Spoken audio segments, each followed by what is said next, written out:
TinkerCAD tips. Welcome back. This is going to be part 2 of roller stamps, and where we left off from the previous tutorial was this. We were working on these footprint stamps here. We had created this circle, this whole circle, and I had just started working on this box here. Let's make it a little bit bigger. Now we want that box to be bigger than our footprint here. We're going to use this to trim off the ends of those footprints. So now that I have this box, let's shift select this circle over here.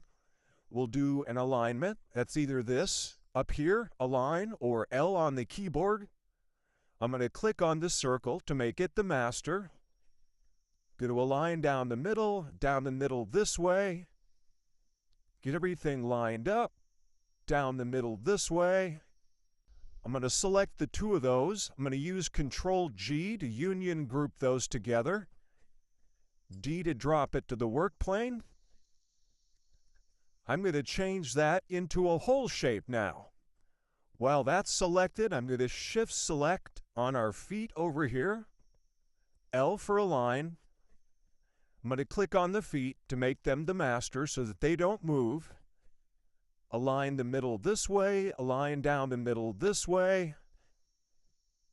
Now that we're in alignment, let's bring that whole box or that whole circle up. There we go. Bring it up a bit, drop it down. I want to make sure I trim off all the ends of the feet so that they're rounded at the ends. All right. I'm going to lasso select both of those, and I'm going to use Control-G to union group them. We'll give TinkerCAD a moment to union group those together and to resolve it. Once it's resolved, it'll look like this.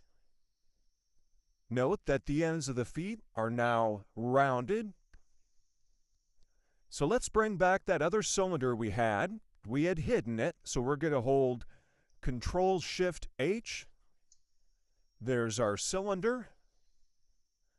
Now what we're going to use this for is to make, this is the roller part of our stamp.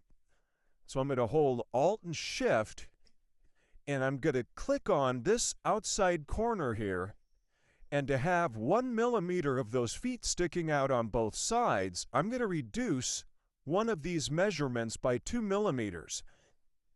So Alt-Shift, click on this. I'm going to make this 101, 101.72. Oops, let's undo that. I had both of them selected. Let's just click on the cylinder, not the feet part. Alt-Shift, 101.72. There we go. Let's bring that cylinder down a little bit so that it's just a little wider than the feet itself. Okay, I'm going to select them both. Let's do a quick alignment. So that's L. I'm going to select the middle this direction, select the middle this way, and this way. We're going to give it a quick once-over. Everything looks good. The feet are centered between it. Now, in order to make this a roller, we're going to need a hole in the middle of it to put a bolt or a screw. And for this, I'm going to assume a M3 or 3 millimeter screw. Zoom in here. I'm going to hold Alt-Shift, click on a corner. And I'm going to make this 3.25 millimeters. Oops, put a note in here. We don't want that note. Let's do that again. Alt-Shift, click on that, 3.25 millimeters. Zoom out. Let's raise this up so that it's a little taller than that cylinder.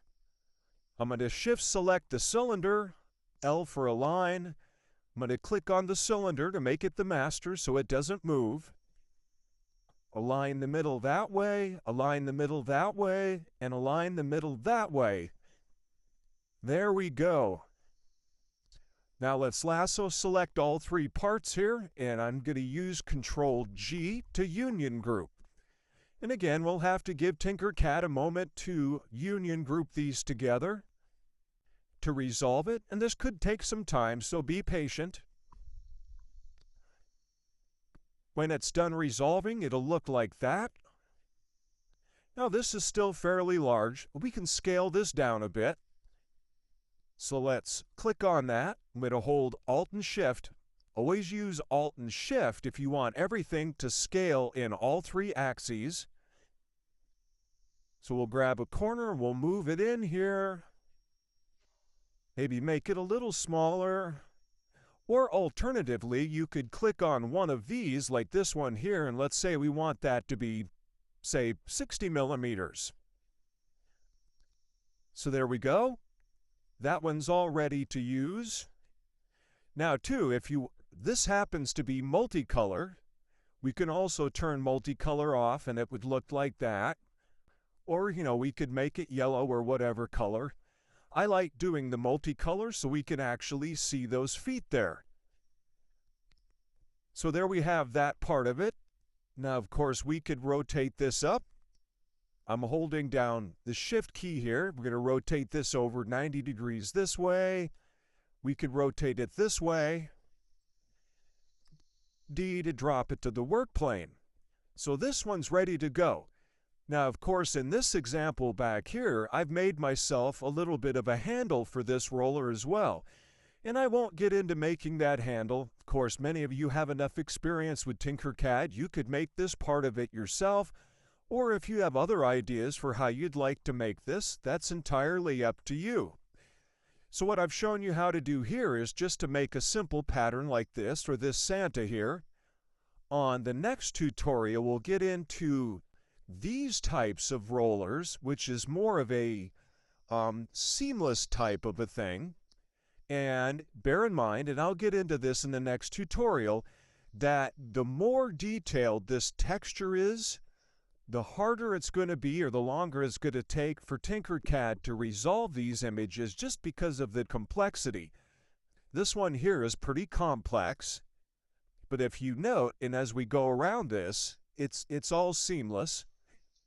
This one's here a little bit different. So I will see you on the next one. We'll talk a little bit about, picking good images to use for this sort of thing.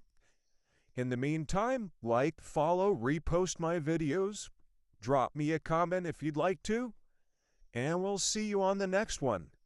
In the meantime, happy tinkering.